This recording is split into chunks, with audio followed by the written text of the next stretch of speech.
I'm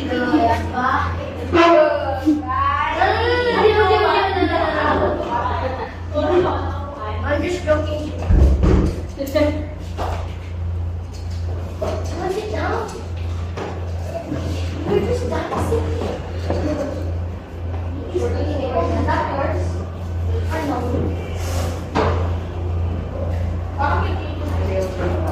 Hindi kayo grade?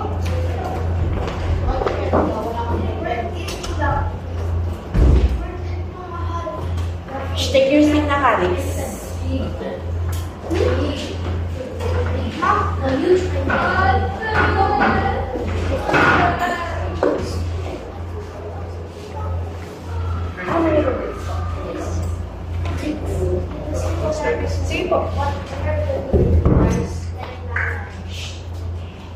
Good morning, grade 6! Good morning! Yes! Good morning! Again, magpapakilala ulit kami. Ako nga pala si Teacher Prince. Pakilala. Sige, ano pangalan ko? Teacher Prince! Yes, very good. And? Hello, good morning! Good morning! Ako naman si Teacher Mars. Yes! Ano pangalan ni Teacher? Teacher Mars! Ayan, good morning everyone. Pangalan ko naman ay si Teacher Annabelle. What is my name? Annabelle! Thank you. Sige, maaari na kayo makupo. Sige. Anong subject o asignatura yung pinag-aaralan natin ngayon? Araling Palipunan or AP. Pwede nga sabihin lahat, Mabuhay Pilipinas! Mabuhay Pilipinas! Very good. Energetic. Susunod, tignan natin yung mga katabi natin. Mabuhay mga Pilipino! Mabuhay mga Pilipino! Okay, very good. Sige. Simulan natin ang ating aralin sa isang panalangin. Sige, pwede po ba tayong tumayo lahat? Dahil tayo ay manalangin. Bigyan ang ating mata ay pagsabi ng Panginoon. Ay manalangin. Kaya namin Diyos, ang dakila at ang mga pangilihan sa lahat, Panginoon. Maraming salamat o Diyos sa umagang ito at sa araw na ito na pinagkaloob niyo sa bawat isa sa amin, Panginoon.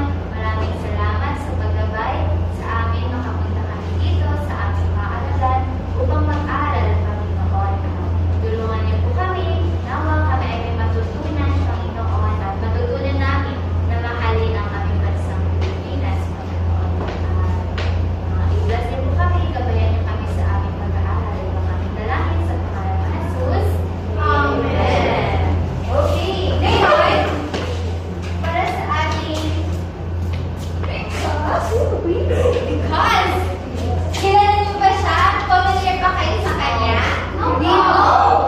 Oo, siya ay isang artista at yung line niya ay gusto niya natin. Because, sabi nga tayo, sabihin natin, because, ganun siya magsalita. Ngayon naman, ayan, may tatanong ako sa inyo.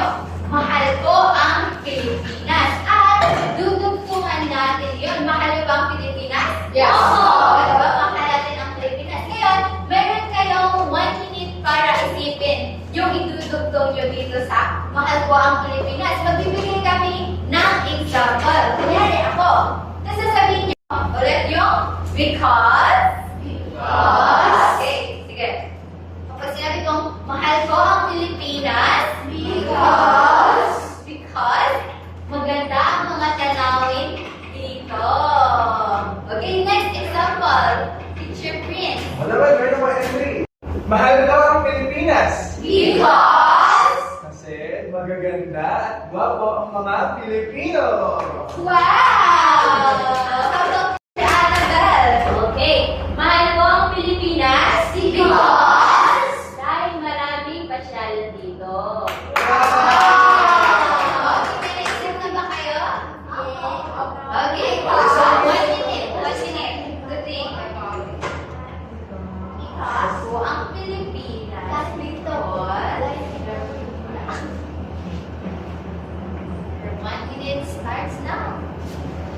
Mahal ko dito ang Pilipinas.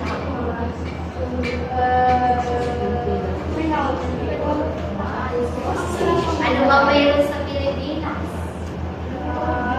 Sarap.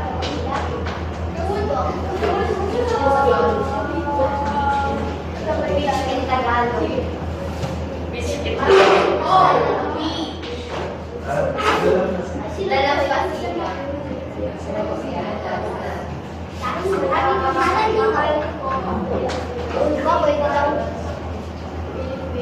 Ready? Yes. Yes. Ready? Yes. Tapos na ako ng 1 minute, teacher. Hindi pa. Hindi 5 pa. seconds. Oh, 5 seconds.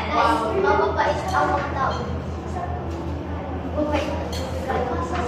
Okay, kung ano yung naisip nyo, yun na yung sasabihin ninyo. Okay? Kahit may kaparehas kayo, at least yun yung naisip ninyo, di ba? Okay? Sige, time's up. Time's up! Let's start kay Mickey. Start kay Mickey. Mahal mo.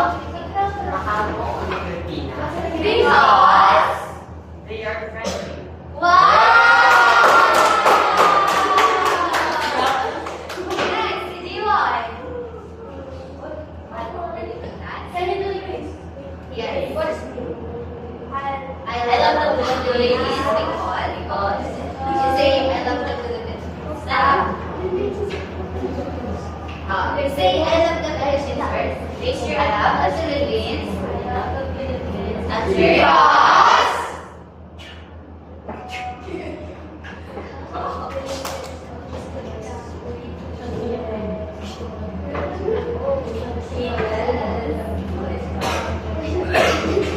Yes. Finish ka. Nice. Hawak yun eh. Because.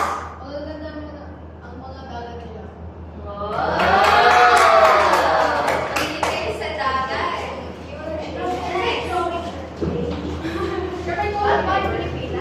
Because. Yes. Next. Mahal ko ang Pilipinas. Because. Gusto ko ng mga pagkain at maganda ang mga lugar doon. Masarap, mahal ang Pilipinas. Kasi mabait at mga magagawa ang mga Pilipinas. Bakit magaganda? Mahal ko ang Pilipinas dahil maraming mabait. Yes! Ayun, magbibigas kami. Mahal ko ang Pilipinas. Because. Okay, next. Mahal ko ang Pilipinas. Because. Masasarap ang mga pagkain.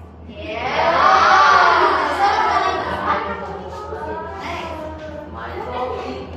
Because. Wow! Tama. Okay, next. Very good. Mahal ko ang Pilipinas. Because. Mas mabuti ang mga tao dito. Wow! Okay, next. Yeah. Mahal ko ang Pilipinas. Because. Kasi masarap ng pagkain dito. Hilig ka sa pagkain, sa beach. Ito na. Then for the last one. Mahal ko ang Pilipinas. Because. Ang daming internet cafe. Mahilig ka ba siya sa cafe ngayon? Okay? Mahusay mga bata at yun. Tayo ay magsisimula na sa caramel. Sige, alam niyo ba yung salita ito? Sige, mag-ibasa nga. 1, 2, 3, go! Nationalismo!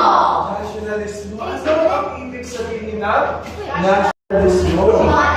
O sige. Paglalaban sa kalayaan. Very good! Yun yung definition ng nationalismo. Yung handa mo ipaglaban yung bayan mo. Sa atin, yung Pilipinas. Ano ba? Ano ba ang ibig sabihin ng nationalismo? Ano?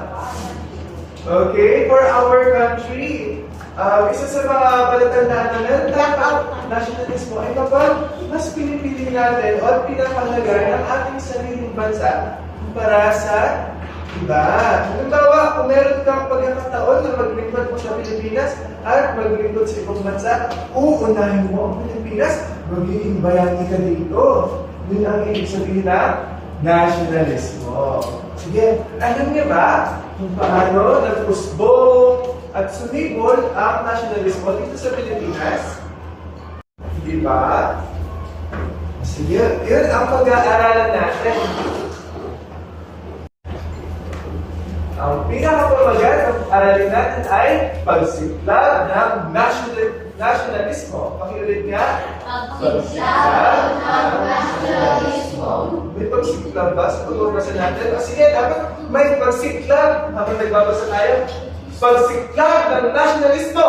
Pagsiklab ng nationalismo. Yan. Ang ibig sabihin ng pagsiklab, parang amoy yan na biglang boom! At kakalat. Pero, sige, ganito nagsibol ang nationalismo sa Pilipinas. Ang nationalismo Pilipino. Sige, sino yung mga tao na nalakot sa atin? Yung pinakamatagal na nalakot sa Pilipinas. Ano? Ang mga Espanyol. Very good. Ang mga Espanyol, may panahon na sobrang malakas nila. Hindi na sila naging mga tao sa ating mga Pilipino. Ngayon, yung mga tao, nagnanais sila ng pagbabago. Kaya, ginawa ng mga Pilipino noon, sila ay nagkaroon ng pagkakaisa. Yan. Nagkaroon sila ng unity o pagkakaisa upang talunin ang mga Espanyol. At sa pamagitan ng pagkakaisa, nais na magkaroon ng pantay na karapatan sa pagitan ng mga Espanyol at Pilipino. Noong unang panahon kasi, yung mga Espanyol, hindi naman nila tinuturing mga tao ng mga Pilipino. Mga kalungkot, diba? Diba yung mga pets natin, love natin sila, bilang Espanyol. Pero noong unang panahon, mas masakit pa sa mga alaga ngayon. Tuturing sa ating mga Pilipino. Kaya yung mga Pilipino, nagalit sila at gusto nila na pagbabago. Gusto nila na pantay na karapatan. Yan. Tapos, nagkaroon ng kilusang propaganda. Ito, topic nito sa next week. Kilusang propaganda. Sa ngayon, ito muna. Sabi nga, propaganda. Propaganda. Malalaman niyo ito. Next week. At ilustrado. Ilustrado. Sa pamagitan ng kilusang propaganda at mga ilustrado dito sa Pilipinas, naging matalino ang mga tao, nagulat ang kanilang mga mata, at natuto silang makipaglaban na may mas maganda pala pamamalakad ng pamahalaan, may mas magandang kondisyon o pakikitungo sa mga tao. Kaya nagkaroon ng reforma. Sabihin nyo nga, reforma. Reforma. Reforma. Ibig sabihin ng reforma, kung dati yung turing sa mga Pilipino, hindi maganda, lagi sila nakapuso. Pero sa pamagitan ng reforma, magbabago yun. Magkakaroon ng paligid sa Pilipino na makatao. At maraming pang nangyari noong ika-19 na taon or 1900s. At yun ang pag-aaralan natin. Ano kasi ang pamagat ng ating aralin ngayon? Ang Pagsibol ng nationalismo. hindi nga naman. Isa ba? Pagsibol ng nationalismo. Okay, pagsibol ng nationalismo. Paano tayo nagsimula ang nationalismo dito sa Pilipinas? Baka nangyari talaga yung pagsibol sa atin. Ganun ang tatalakayin natin. Okay. For the next topic, ano yung title ng ating topic? Ang konstitusyon ng Cadiz noong 1812. Ang konstitusyon ng Cadiz noong 12. Pero, gusto ko muna i-discuss sa inyo kung ano ba yung word ng Cadiz. May idea ba kayo kung ano yung Cadiz? No. So, yung Cadiz ay isang province na mula sa Spain. Diba? Kung mapapansin nyo dito, merong Spain na word. So, yung Cadiz is nagsimula siya sa Spain, sa siyang province. No, noong 1808, sinakop ng Pransya or ng France ang Espanya or ang Spain. And then, ngunit, anong nangyari dito? Naghimagsik Naghimagsik ang mga mamamayang Espanyol or mga Spain laban sa mga mananakop na Francis upang igiit ang kalayaan ng Espanya.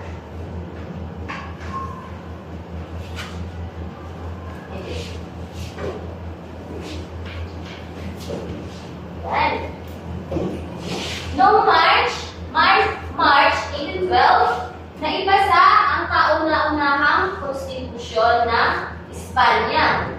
Noong tandaan natin noong March 1812, naipasa ang first constitution ng Espanya. And then, after maipasa yung constitution noong 1812, anong nangyari sa tingin nyo? Ano yung nasa bunot natin? After maipasa yung kauna-unahang constitution ng Espanya. Ano nangyari dito? Pinagtibay nito ang karapatan ng mga mamamayan na maghalal ng mga kinatawan sa parlamento or parliament. So, may nababasa ba kayo unfamiliar dito? Parlamento. Ano yung parliament sa tingin nyo? May idea ba kayo? Wala. So, yung parliament, kung ano natin siya, sila yung mga tao na nag-meeting. Naka-attend na ba kayo ng meeting? Sa school, di ba? So, kapag nag-meeting tayo, ano yung mga pinag-uusapan natin sa meeting na yun? Announcements, requests, or issues. Di ba? Yun yung parliament na pinagtibay noon. And then, noong March 1812, itinaguyod din dito ang malayang pamamahayag, malayang kalakalan, at ang pagkakapantay-pantay ng mga Espanyol sa mga naninirahan sa Espanya at sa mga kolonya dito. And then, next, yan. But, diba, 1812, March 1812, diba, naitaguyod yung kilusan, first constitution sa Espanya. But, anong nangyari dito? Anong nangyari noong dumating si Hari Fernando VII? Anong nangyari sa tingin nyo? Yes. Yan, very good. May narinig ako. Pinawalang bisa niya ang constitution noong 1814. Naitatag siya noong 1812. Ilang years ito pinawalan ng bisa? 2 years, di ba? 1812 and then 13, 14. 2 years lang. No? And then, sabi dito, bagamat hindi lubos na naipatupad ang mga reformang isinulong ito, may magandang result pa rin siya. Naging mahalaga pa rin ang konstitusyon sa pag-usbong at pagkaganap ng liberalismo, in English, liberalism, sa Espanyol, di ba? Kahit pinatigil ni Hari Fernando yung constitution na yon, may magandang result pa rin siya nang nangyari. Kaya tupad pa rin yung mga reforma. And then, after that, okay nga, before natin talakayin yung mga, syempre, may mga moral or values tayo na dapat mag-gain. But before that, bago natin itakal yung mga values, ano yung nangyari during March 1812? Ano yung nangyari? March 1812, di ba? 1814, pinawalang isa ni Haring Fernando VII yung Constitution. But ano yung nangyari during March 1812? Any idea? Siya yung pinakauna-unahang Constitution na itatawag sa Espanya. And then, during the 1814, pinatigil ni Hari Fernando yung visa niya noong 1814. And then, tingin ano kaya yung mga values na pwede natin makuha dito sa topic na ito. And then, yung magpapahalaga natin dito, can we read po? Pwede po natin basahin yung first.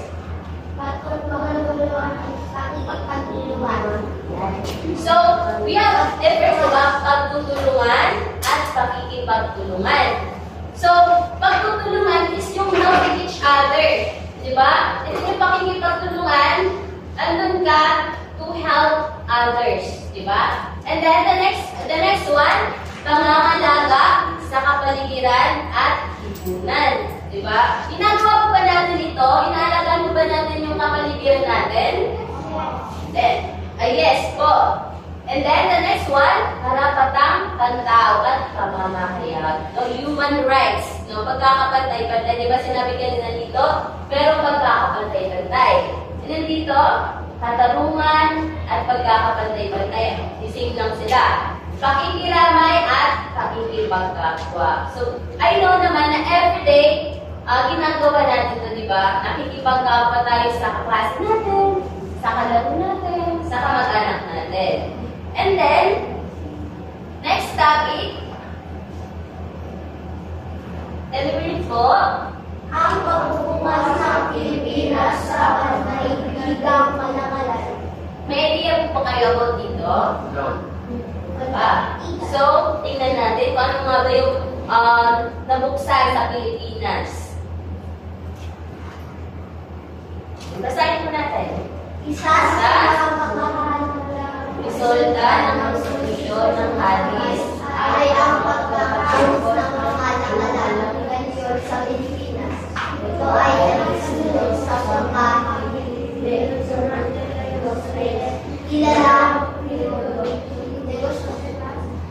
na naging kinatawa ng Pilipinas sa Serbia. Di ba yung Cadiz is a province of Spain? Di ba? After nun, isa sa mahalagang resulta ng konstitusyon ng Cadiz ay ang pagtatapos ng kalakalan. Alam niyo yung kalakalan? Yung kalakalan natin, for example, yung Pilipinas, saka yung Spain, meron silang mga produkto. Nagpapalit sila ng product. Ano yung mga pwede natin ipagpalit ng product? Pagkain, ano pa? Gold? Ano pa? Mga goods, no? Di ba yung mga ano natin? Pwede natin ipagpalit yun. Yun.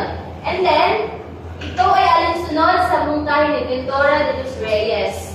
Di ba? Isang kilalang elite or nabibilang sa social class negosyante na naging kinatawan ng Pilipinas sa Asembleya. Dahil dito, nagwakas ang monopolyo or sistemang pangangalakal. Di ba pag sinasabi natin monopolyo, ito yung pagbebenta ng ibang produkto sa ibang bansa. Ba't nagtapos siya doon? And then ano yung nagbukas dito?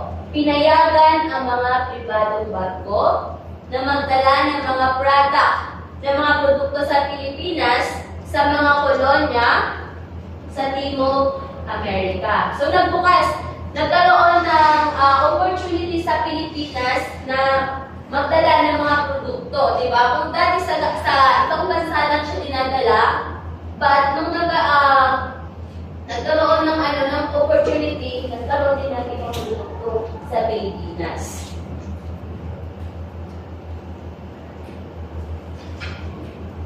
And then, nagbigay dahil ito sa pagbubukas ng Pilipinas, which is yung Pilipinas na tinitirahan natin, di ba? Nasa Pilipinas tayo.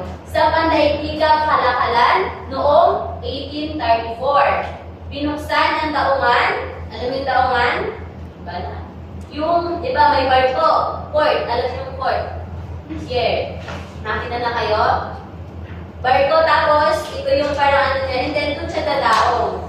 Doon siya mag-stay. Sa Maynila, sa iba pang kanluran. And then, mga ngalakal, ibig sabihin ng mga ngalakal, businessman or negosyante. Sa mga sumusunod na taon din, nabuksan din ang taungan. Maraming taungan sa Iloilo. Saan pa? Cebu at Legazpi. So, hindi lang isang lugar nabuksan yung mga opportunities, but maraming pang lugar yung nabuksan, di ba? Kung mabubuksan yung ibang lugar pa, ano yung mga pwedeng magandang result na mangyari sa tingin nyo? Kunwari, may produkto na galing sa ibang bansa and then dadalhin sa Pilipinas. Ano yung mararamdaman ng mga tao sa Pilipinas sa tingin nyo? masaya, di ba? Kasi madami na silang ibebenta sa mga tao. No, hindi lang yung sariling gawa nila, but mayroong opportunity na makapagbenta din sila ng ibang product. But, hindi sinasabi dito na huwag natin tangkilikin yung sarili natin. No? Dapat, mahalin din natin yung sarili nating product. No? Kagaya ng pagbebenta din natin sa ibang produkto. So, ano yung mga values sa tingin nyo na makukuha natin dito? Ano yung mga magpapahalaga?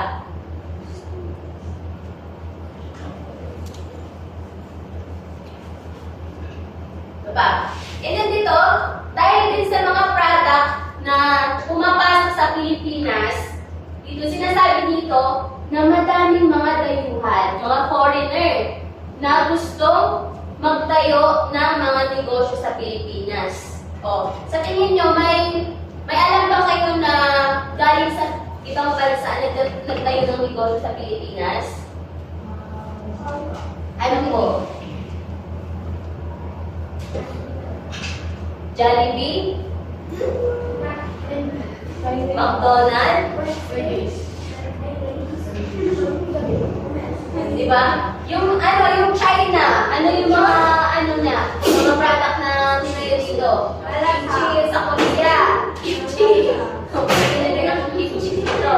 Diba? Yun yung mga product na inano nila. But during this time, ang mga British, mga Briton, and Amerikano, yung mga gusto magtayo ng mga product nila sa Pilipinas, di ba? Pero ngayon sa atin, sobrang dami na ng mga foreigner na nagtitinda dito sa ating lugar sa Pilipinas. So this time, ano yung mga magpapahalaga kaya na pwede natin makuha? Yan. Dalawa lang yung values. And then, pero pwede pa tayo mag-anong values na gusto natin. Okay, basta po? Pagiging bukas sa pagbabago. Magiging maparaan. Diba? So, yung nangyari, diba? Yung mga product, pinuntan nila sa Pilipinas. And then, yung values na makuha doon, pagiging bukas sa pagbabago. Diba? Hindi nila sinabi, ay, galing yan sa ibang bansa, ayaw ko ng mga product nyo, ayaw ko yan. No, diba? So, yung values dito, in-open nila, tinanggap nila yung produkto na galing sa ibang bansa, and then binenta nila. So, kaya yung values natin, pagiging bukas sa pagbabago. Di ba may changes na nangyayari? And then, pagiging maparaan. Di ba? Hindi lang sila nag-stay sa kung anong meron sila. Di ba? Pinrab nila yung opportunity na magkaroon ng ibang product. And then, naging matyaga, naging maparaan sa pagbebenta ng mga product nila na galing din sa ibang bansa. And then, next po tayo.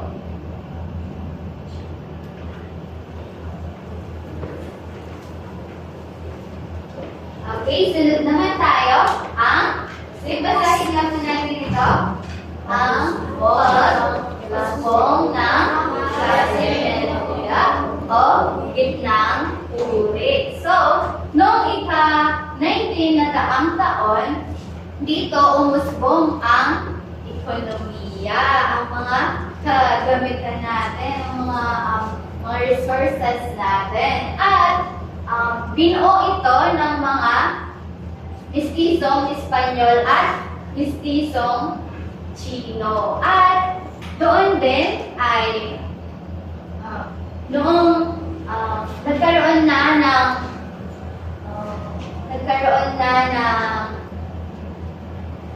ng yung mga Pilipino, nagkaroon na sila ng, naging part na sila ng gitnang uri. Tinawag sila na Don at Donya. At mababakas ang kanilang katayuan sa lipunan, sa istruktura at lokasyon ng kanilang mga bahay at mga personal na ari-arian. So, ang mga gitnang uri, sila yung may mga ari-arian at personal na bahay. Sila yung parang middle class, yung klase ng hilya. So,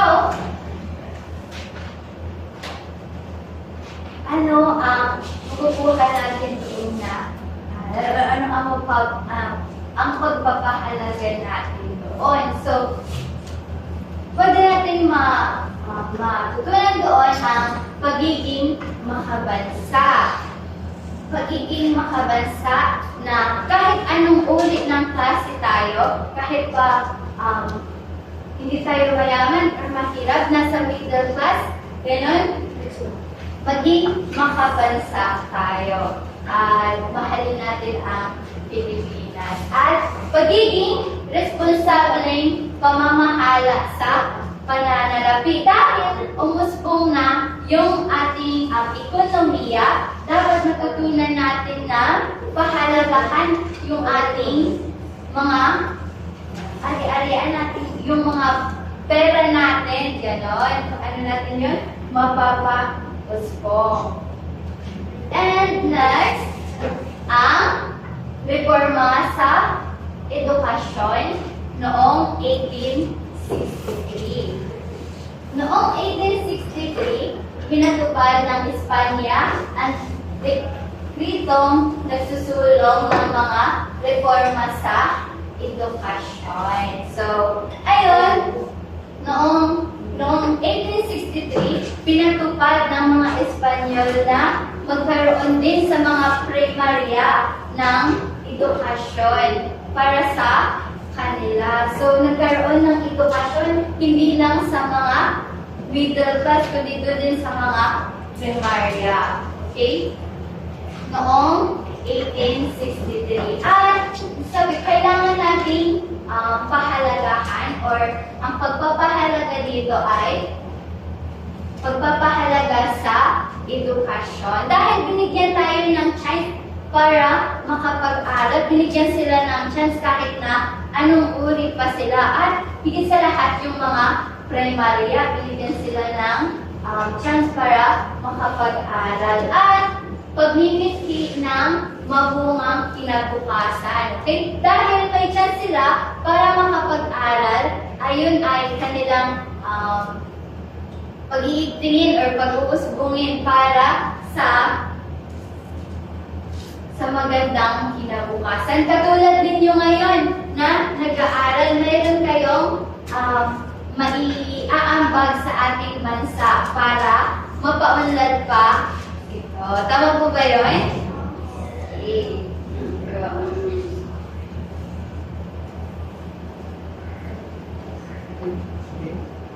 Susunod ay ang pagpasok ng liberal na kaisipan sa Pilipinas. Ano kaya ang ibig sabihin ng liberal? Ibig sabihin ng liberal ay malaya. Ibig sabihin, kung dati, noong panahon yung mga tao, okay lang na magkaroon ng kaligid. Pero sa pamagitan ng liberal na kaisipan, nalaman ng mga tao na pwede pa lang maging malaya, yung hindi tayo inaalipin. Ano ito nagsimula sa Pilipinas? Una, nabuksan ang kanal ng Suez. Ito yung mapa. Mapa ng daigdig. Ito, Espanya, sa Europe, at ito ang Pilipinas.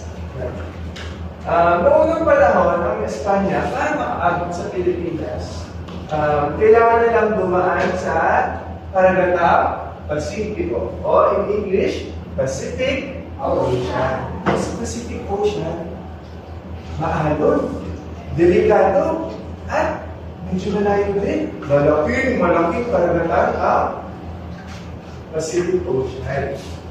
Ngayon, yung mga Pilipino doon, yung pag-aaral dito sa Pilipinas, hindi gaano maganda. Walang gaano natutunan yung mga tao. Kasi lagi, memorization, hindi naman nila naiintindihan. Ngayon, may mga tao na kaisipang mag-aral sa ibang bansa. At tinatawag nila itong mga ilustrado. Ulit nga, ilustrado. Bali, una, yung mga ilustrado, bago sila makapag-aral dito sa Europe, kailangan nilang dumaan ng Pacific Ocean. Mahirap ang paglalakad. Ngayon, nabusan ang kanal ng Suez. Ang kanal hindi nagtutukoy dito, hindi lang yung sa gilid ng mga building na barato. Ang kanal na nagtutukoy dito ay mga kanal kung saan pwedeng dumaan ang mga barko sa pagitan ng mga malalaking bansa. Ano? Kanal ng Suez. Dito ang kanal ng Suez. Dati, bawal dumaan dito. May nakahalo na lupa. Ngayon, pwede na. Buksan ang kanal ng Suez.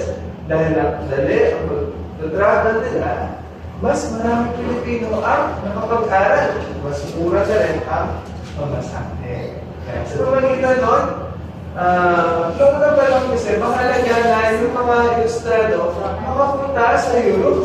Bakit? Kasi ito yung panahon na kung saan sa Europe, uso yung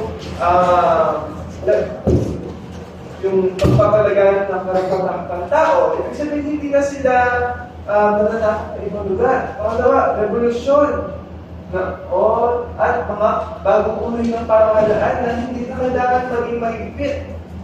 Mahalaga, matutunan to ng mga Pilipino, kaya pupunta sila sa Europe at matutunan yung mga liberal na kaisipan. Ito yung mga liberal na kaisipan na ang mga taong meron na silang karapatan.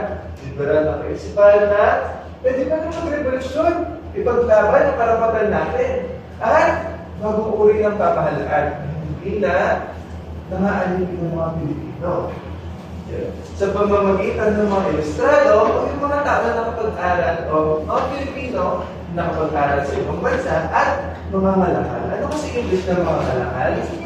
Okay, very good. Mga businessman. Sa pamamagitan ng mga ilustrado at mga businessman, yung mga libro tungkol sa liberal na kaisipan na ipasa dito sa Pilipinas. At napag-aralan ng mga tao, wow! Pwede pala tayo maging malaya! Pwede pala tayo maging liberal. At kung pumasok ang liberal na kaisipan sa Pilipinas. Ano kasi yung kanal na buksan, kaya napadali ang biyahe? Ang kanal ng Suez. Yan. Susunod. Ano ang matututunan natin dito? Ang matututunan natin dito na mahalaga ang pag-unlad sa ating bayan. Kaya dapat meron tayong ginagawa, meron tayong iniisip, meron tayong mga kilos upang maipatupad ang mga magagandang pag-unlad sa ating bayan. At pangalawa, ipaglaban ang karapatang pantao. Kung dati, lagi tayong kinahapin. Yun, dapat ipaglaban natin. Kung meron siyang bubuli sa'yo, kung hindi mahayaan na ibubuli ka niya, or kung meron ka classmate na binubuli, kung mahayaan na bubuli siya, ipaglaban mo yung kanyang karapatan sa tao na siya dapat ay payapa at ligtas. Yan. Susunod naman ang pangyayari ang pamamahala ni Gobernador General Carlos Maria de la Torre. Ulit ito, ang pamamahala ni Gobernador General Carlos Maria de la Torre. Noong unang panahon, wala pang presidente dito sa Pilipinas. Kaya ang namamahala sa atin ay yung mga Gobernador General. Sila yung namamalakad ng mga batas ng Espanya dito sa Pilipinas. At karamihan sa kanila, mahigpit na maaalip ng mga Pilipino. At marahas. Kawawa yung mga Pilipino nun. Takot sila sa mga Gobernador General. Pero, noong panahon ng 1869 hanggang 1871, nagkaroon tayo ng isang mabuting Gobernador General. Ang pangalan niya ay Carlos Maria de la Torre. Isa pa? Carlos Maria de la Torre. Si Carlos Maria de la Torre, meron siyang kaisipang liberal. Ibig sabihin, ayaw niya na nakakalitin. Ayaw niya na nahihirapan yung mga nasasakupan niya. At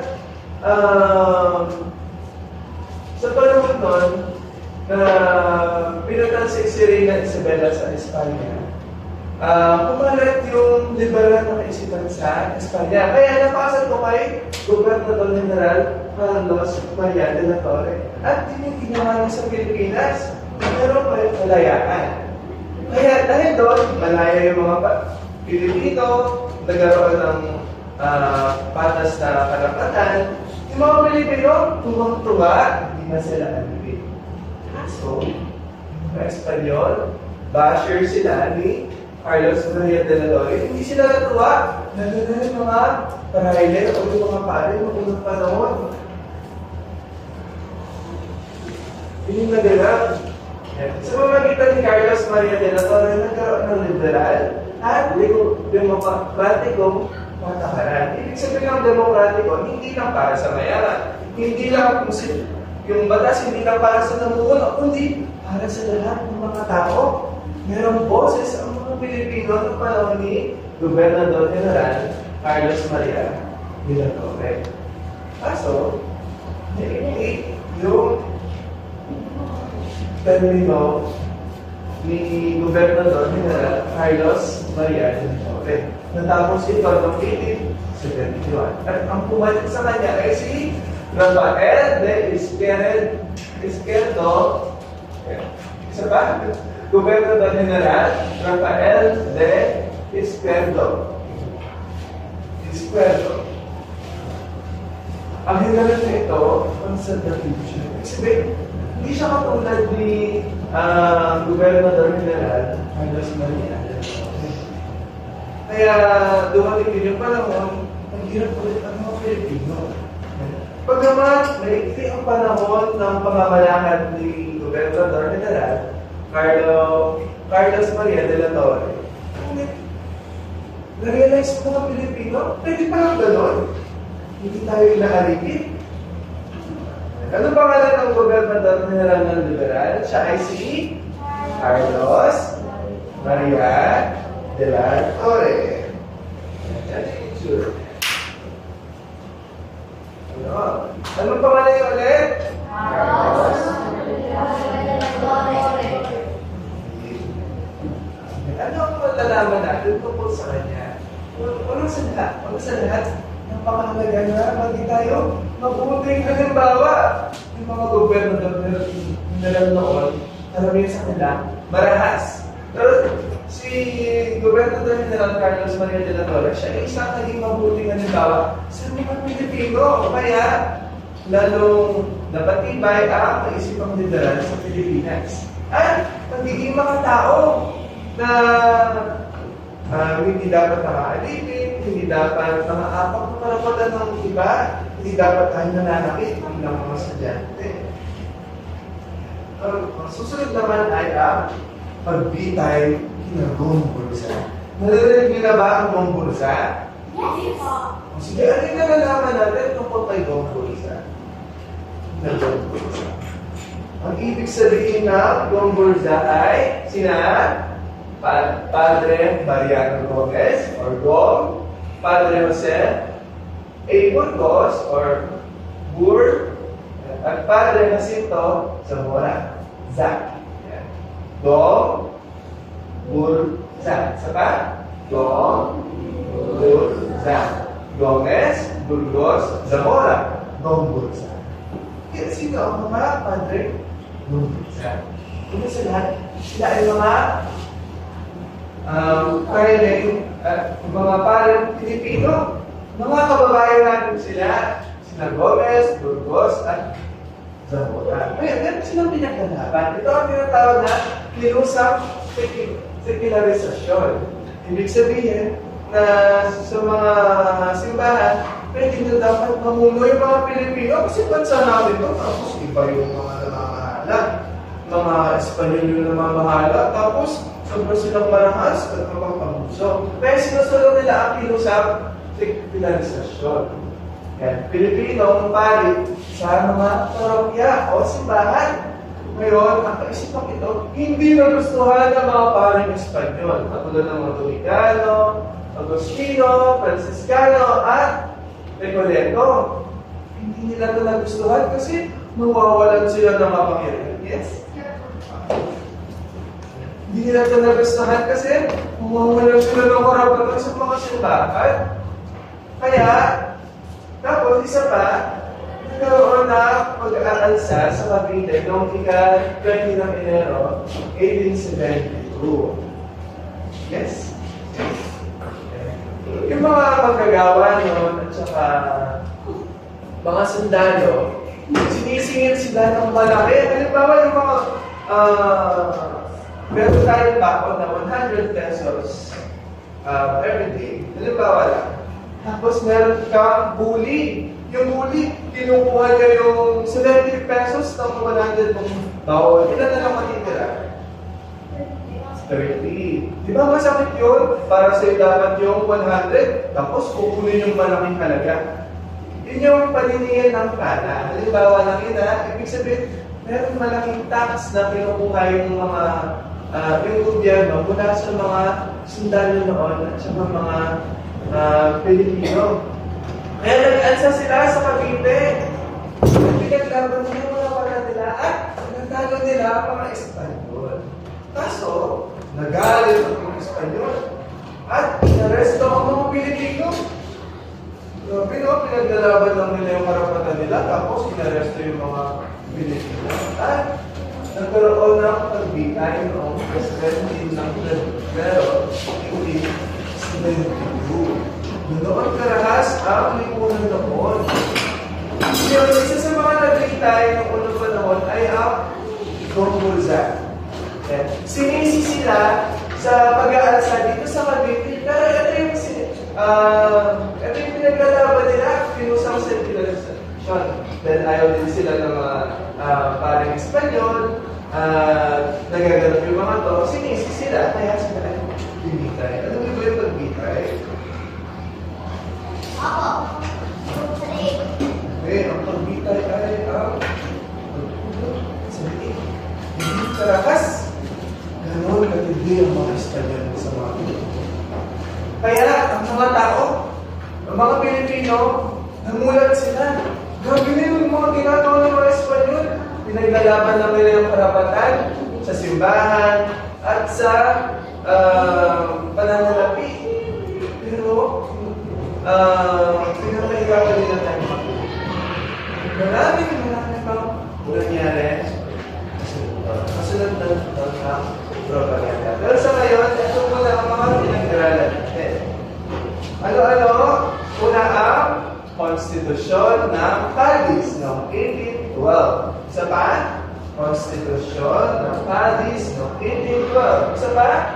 Konstitusyon ng Cadiz noong 1812. Isa pa? Konstitusyon ng Cadiz noong 1812. Ibig sabihin, maganap ang pagkaroon ng reforma sa ibang bansa. Pangalawa, pagbubukas ng Pilipinas sa pandaigdigang kalakalan. Pangalawa, pagbubukas ng Pilipinas sa pandaigdigang kalakalan. Isa pa, pagbubukas ng Pilipinas sa pandaigdigang kalakalan.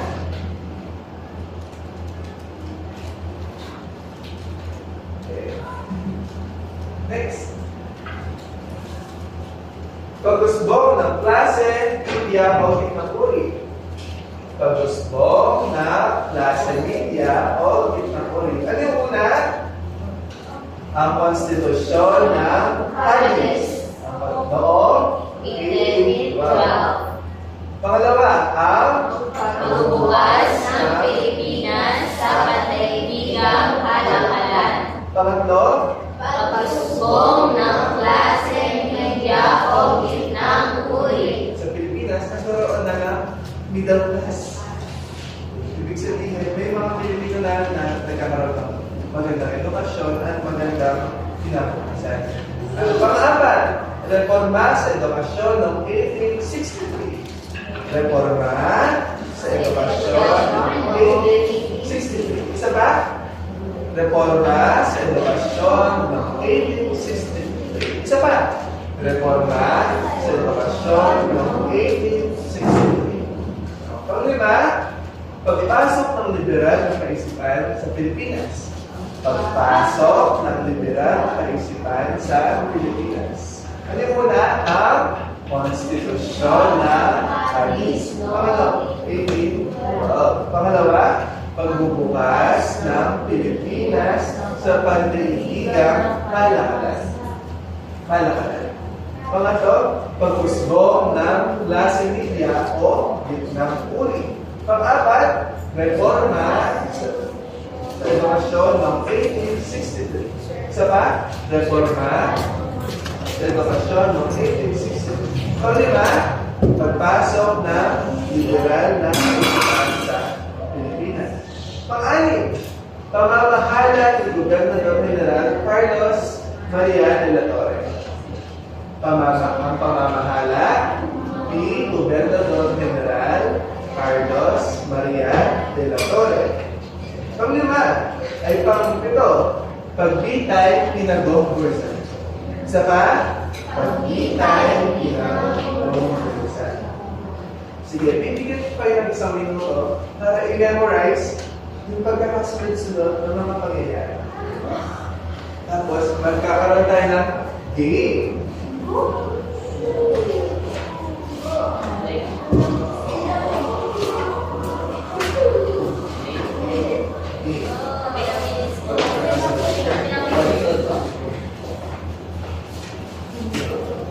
Pero mamaya kayo.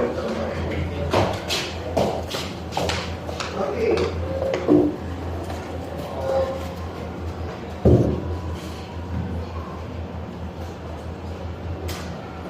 Sige, alam niyo ba yung pambansang amin ng Pilipinas? Anong pamagat ng pambansang amin ng Pilipinas? Lupang Hinira. Para mag-iyo ba? Lupang Hinira. Sige, pwede ba natin kantahin yung Lupang Hinira? O, sige, tayo lahat.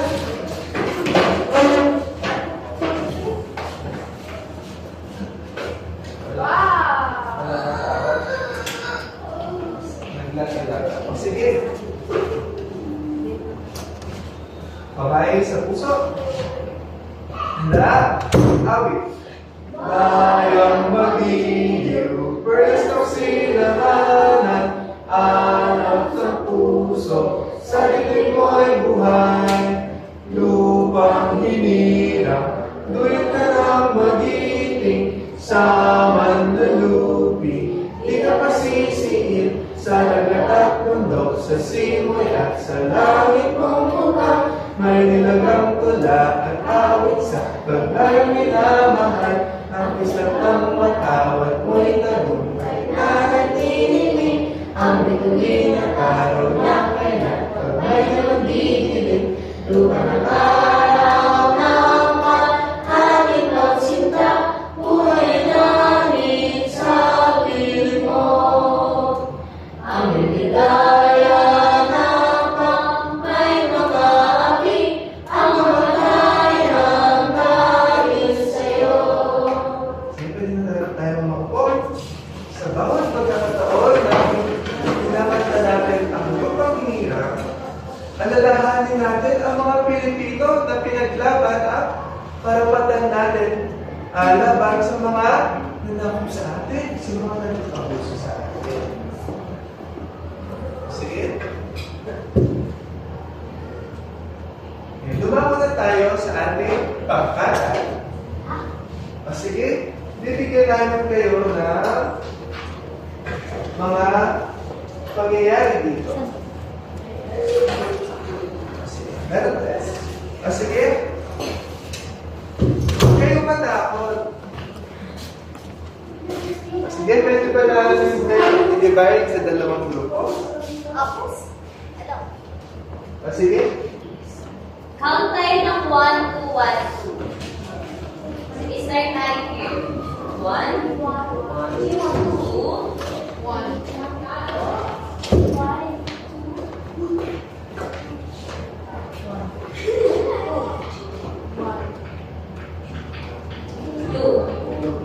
Sige. Yung 1, ano kayo dito upo, and then 2 here.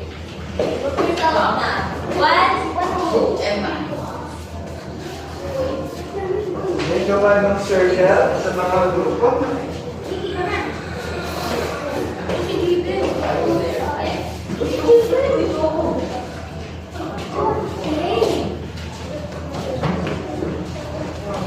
Tingnan natin yung mga nakikita sa discussion.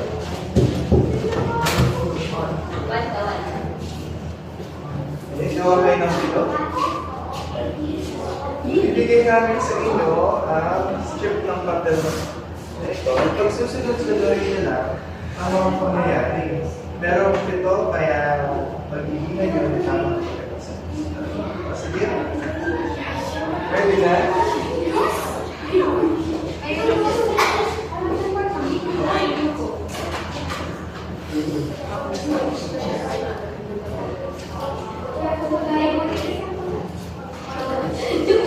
Gawan kayo ng circle.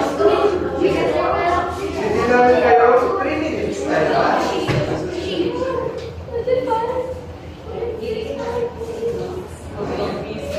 Ready, set.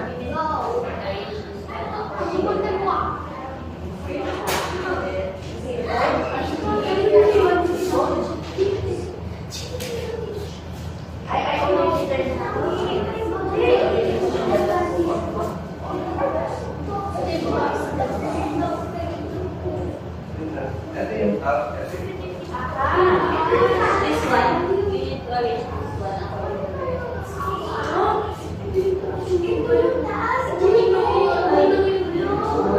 What is the first one?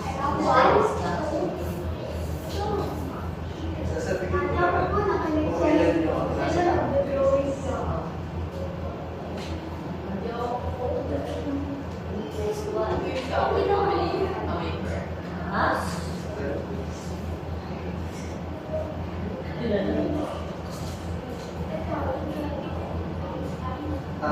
two events are not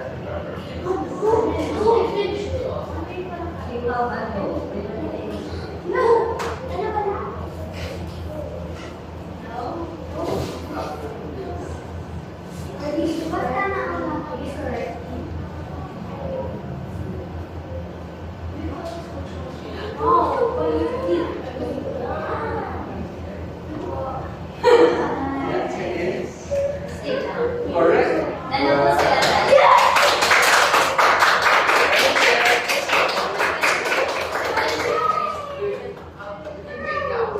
Okay lang. Sige, for the meantime, memorize nyo mga pagkakasunod sa meron lang sa drawings. Okay na po sila. Sige, Nauna sila kuya. habang naghihintay kayo ng prize, We were first.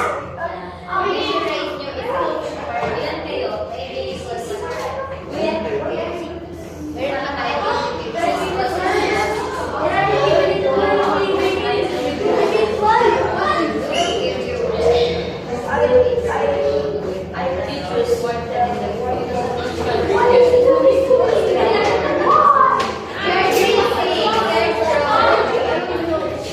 sige, memorize nyo pa yung pagkakasunod sa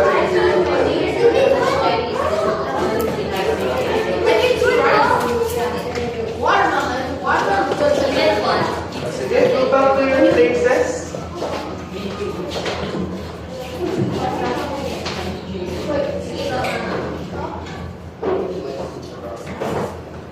Sige.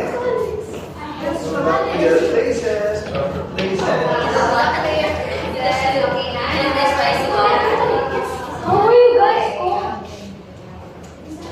Sige, we'll have a quick quiz. Instead of by group, now individual.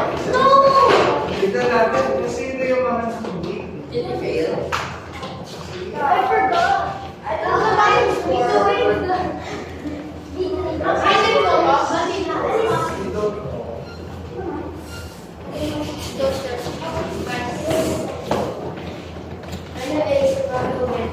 Sige.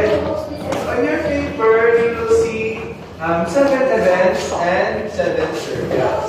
Pag susunod-sunurin nyo lang yung mga pangyayari, lagyan ng 1 to 7. 1, kung ano yung pinakauna, at 7, pinakahuling nyo yan sa discuss.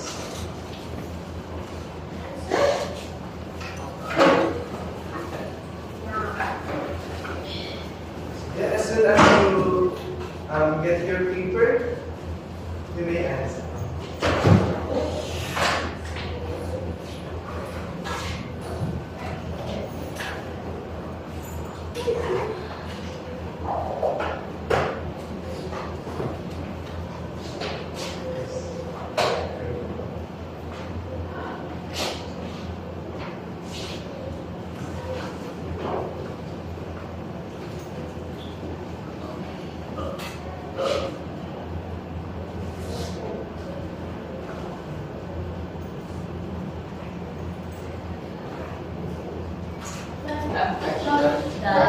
Gusto pasok score. Oras na po sila. Or sila kami. Alis tayo. Let's practice honest.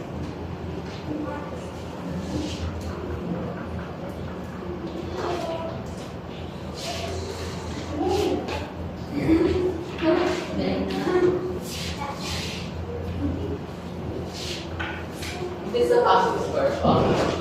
The passing score is 4. That's so hard. Ay, naku, promise.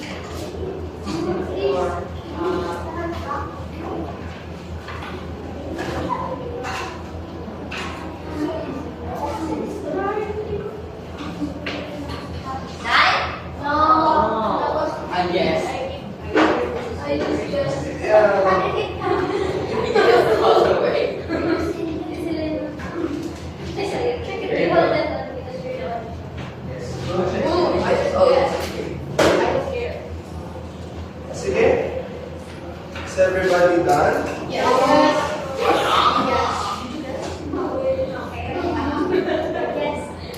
Sige.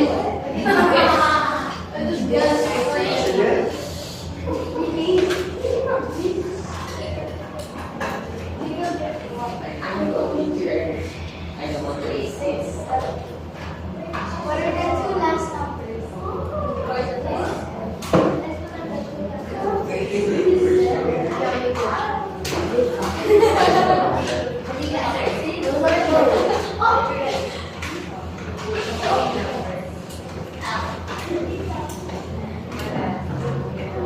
Sige, I will rotate from top to bottom.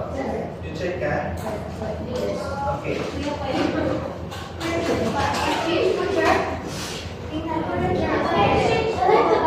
No need. Let's practice honest.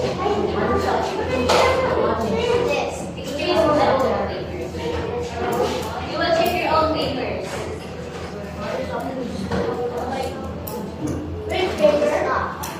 No. Check your own. I will dictate the answers from top to bottom. Ready? 1, 5, 4, 6, 3, 2, 7. I repeat. 1, 5, 4, 6, 3, 2, 7. Wow.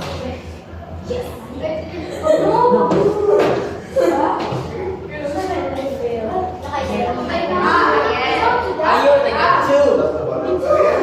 1, 5, 4, 6, 3, 2, 7. And you didn't check from your thing. Okay, sige, that's it.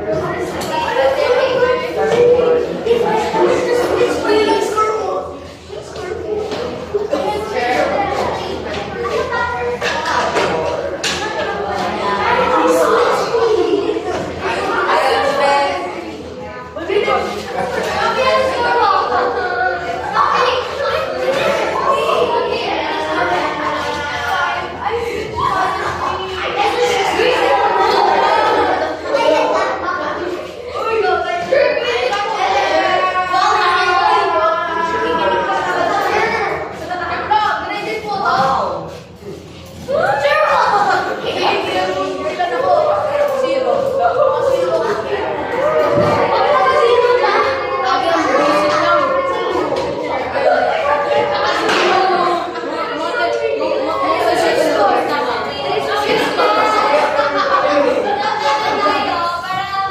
Closing prayer.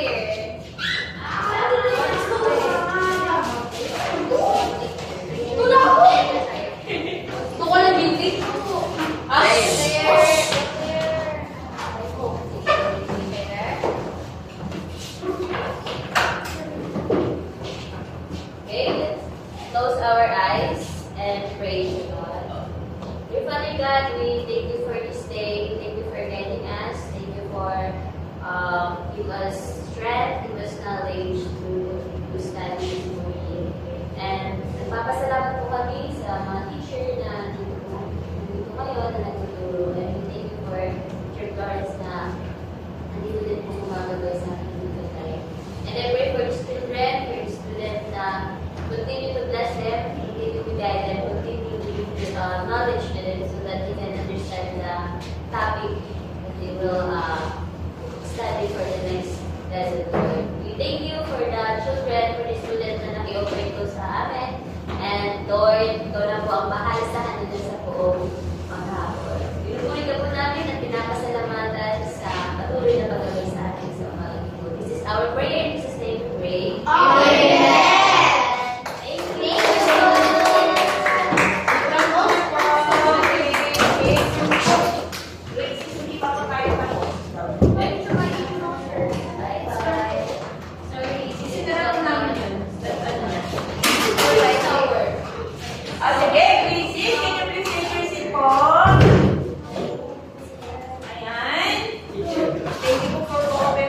Tanggalan po yung